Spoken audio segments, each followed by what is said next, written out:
Israeli airstrikes continue this morning. They've gone right to the Lebanon-Syria border to try to stop that flow of weapons from Syria into Hezbollah. So that's the latest target, some of those transfer points. Israel's top general is saying the country is preparing for a possible ground operation. Israel is massing its reservists. How perilous is this moment? Well, it's very tough. I mean, there's no question that the intensification of the fighting in the north of Israel, inside Lebanon, is taking place, and it makes the situation really difficult. But we need to link it effectively to what's going on in Gaza as well. We need to understand that Hamas and Hezbollah are allies and are equally firm in their complete rejection of the state of Israel and of the right of Israel to live within any borders or any boundaries. And they're all supported by Iran and by Syria. So there is this axis that we need to understand. And if there's going to be a de-escalation, which there needs to be, in our view, we need to be practicing our diplomacy on many different levels, because we're going to have to get at this question of the ceasefire in Gaza. We're going to have to get at the release of hostages. We're going to have to get at the question of what Iran is telling these countries and these groups to do. And we need to understand that, no country, Canada, any other country, would accept this constant rocket flow from Hezbollah, which has now displaced about close to 100,000 people. The problem is, however, and we've been made clear, is there is no exclusively military answer to this. You can escalate, but then the other side will escalate, and the people who will suffer and are suffering right now are the civilians. Loss of life in Lebanon, loss of life in Israel. It's civilian life that is being disrupted, and that's really what we have to deal with. And the latest attempt to do just that is this 21-day ceasefire proposal put forward by the United States and France, with Canada as one of the many other countries endorsing this plan. You mentioned the ongoing talks in Gaza. This is very clearly put forward as something distinct from that and a separate entity in and of itself. What do you see of the merits of this particular proposal for Hezbollah and Israel? Anything which stops fighting and gets people talking is a good idea. I think we need to understand that you need what I think the French are saying. I was in the Security Council yesterday watching the speech by the French foreign minister, and I think he was absolutely right, saying we need the space. We need to find the space to allow a conversation to take place where there can be more to discuss. And when you say it's a completely separate thing from the Gaza situation, I can only say to you that, in my view, there is a link. There is a link between everything, in order to understand what's at stake here, and that's why Canada's put such an emphasis on the importance of a ceasefire in Gaza and of resolving the situation of the hostages as quickly as possible. Right. So that, in turn, I think will have an impact on Hezbollah's position. Don't forget, Hezbollah started this new round of attacks on Israel after October 7th because of the Israeli response in Gaza. And so we need to understand the linkages. There has not been an official Hezbollah response yet. The only thing we've had from Benjamin Netanyahu, the Israeli prime minister, is no formal response. Maybe he will speak to this when he arrives there in New York.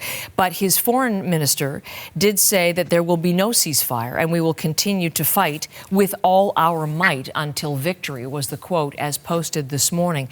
So again, as you suggest, no military solution. You're not looking for that. The world is not looking for that. But how concerning is it to you at this point that, at least on one side, not even willing to contemplate this latest proposal? Well, I think we have to work hard to keep fighting for the idea, keep working on the idea that there is no exclusively military solution to what's going on.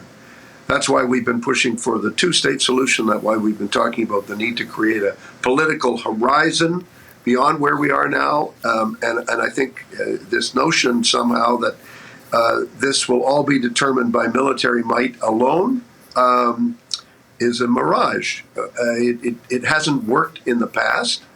There have been other invasions of Lebanon all the way up to Beirut. Ultimately, the Israelis decided to withdraw. That we need to understand that there are limits to what you can achieve by purely military means, and it's really important for people to start talking about the politics of what will lead us to a broader resolution of the conflict. Part of the answer has to be that Hezbollah and Iran and Syria and the holdouts within the broader Arab community against Israel and against recognizing the state of Israel have to come to grips with the reality that Israel is a country that is entitled to live within secure borders and boundaries. But until that happens, it will always be tension in the Middle East. But right now, we have to deal with the potential for a conflict to escalate because people are not willing to talk to each other, and there have to be talks. So we'll be listening to speeches key to this at the United Nations General Assembly today, and as I mentioned, with Prime Minister Benjamin Netanyahu tomorrow before the Assembly. I want to talk about so many questions potentially. I know you have a meeting, so I have time for one more, I think. And that is when you say that all of this is linked. Iran backs Hezbollah. Iran also backs Russia. And I want to just get one point on what we're seeing with Russia and Ukraine.